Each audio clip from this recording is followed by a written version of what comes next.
After this there was a feast of the Jews, and Jesus went up to Jerusalem. Now there is at Jerusalem by the sheep market a pool, which is called in the Hebrew tongue Bethesda, having 5 porches. In these lay a great multitude of impotent folk, of blind, halt, withered, waiting for the moving of the water. For an angel went down at a certain season into the pool, and troubled the water. Whosoever then first after the troubling of the water stepped in was made whole of whatsoever disease he had. And a certain man was there, which had an infirmity 38 years. When Jesus saw him lie, and knew that he had been now a long time in that case, he saith unto him, Wilt thou be made whole? The impotent man answered him, Sir, I have no man, when the water is troubled, to put me into the pool. But while I am coming, another steppeth down before me. Jesus saith unto him, Rise, take up thy bed, and walk. And immediately the man was made whole, and took up his bed and walked. And on the same day was the Sabbath. The Jews therefore said unto him that was cured, It is the Sabbath day. It is not lawful for thee to carry thy bed. He answered them, He that made me whole, the same said unto me, Take up thy bed and walk. Then asked they him, What man is that which said unto thee, Take up thy bed and walk? And he that was healed wist not who it was, for Jesus had conveyed himself away, a multitude being in that place.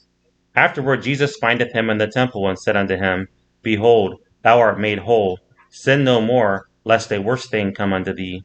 The man departed, and told the Jews that it was Jesus which had made him whole. And therefore did the Jews persecute Jesus, and sought to slay him, because he had done these things on the Sabbath day. But Jesus answered them, My Father worketh hitherto, and I work. Therefore the Jews sought the more to kill him, because he not only had broken the Sabbath, but said also that God was his Father, making himself equal with God. Then answered Jesus and said unto them, Verily, verily, I say unto you, the Son can do nothing of himself, but what he seeth the Father do. For what things soever he doeth, these also doeth the Son likewise. For the Father loveth the Son, and showeth him all things that himself doeth, and he will show him greater works than these, that ye may marvel.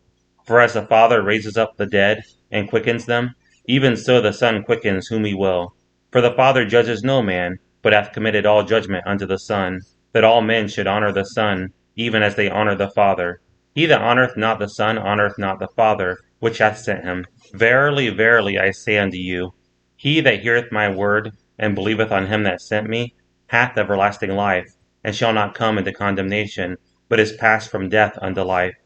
Verily, verily, I say unto you, the hour is coming, and now is, when the dead shall hear the voice of the Son of God, and they that hear shall live. For as the Father hath life in himself, so hath he given to the Son to have life in himself, and hath given him authority to execute judgment also, because he is the Son of Man.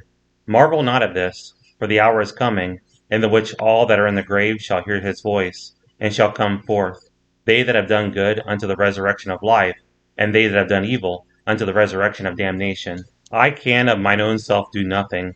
As I hear, I judge, and my judgment is just, because I seek not mine own will, but the will of the Father which hath sent me. If I bear witness of myself, my witness is not true. There is another that beareth witness of me, and I know that the witness which he witnesses of me is true. You sent unto John, and he bare witness unto the truth. But I received not testimony from man, but these things I say, that you might be saved. He was a burning and a shining light, and you were willing for a season to rejoice in his light. But I have greater witness than that of John, for the works which the Father hath given me to finish, the same works that I do, bear witness of me, that the Father hath sent me. And the Father himself, which hath sent me, hath borne witness of me. You have neither heard his voice at any time, nor seen his shape, and you have not his word abiding in you. For whom he hath sent, him ye believe not. Search the Scriptures, for in them you think you have eternal life, and they are they which testify of me. And you will not come to me, that you might have life. I receive not honor from men, but I know you, that you have not the love of God in you. I am come in my Father's name, and you receive me not. If another shall come in his own name, him you will receive. How can you believe which receive honor one of another, and seek not the honor that cometh from God only? Do not think that I will accuse you to the Father. There is one that accuses you, even Moses, in whom you trust. For had you believed Moses, you would have believed me, for he wrote of me. But if you believe not his writings, how shall you believe my words?